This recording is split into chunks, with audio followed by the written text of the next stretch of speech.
కనబడ్డావంటే ఎన్ను పూసలా తిరిగేనమ్మా ఒక్క క్షణమును కనబడకుంటే నా కను పాపలు కమిలిపోతాయి ఒక్క ఘడియను మాట్లాడకుంటే చెల్లెమ్మా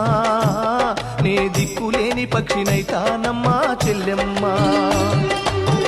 దినకను అలిగినవంటే చెల్లెమ్మా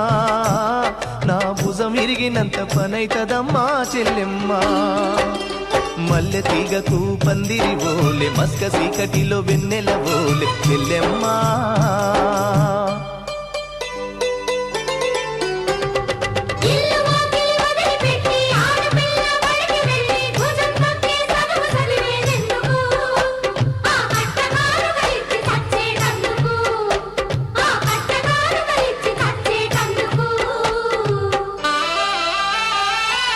చదివినంత నిన్ను చదివిస్తానమ్మా ఎదిగినంత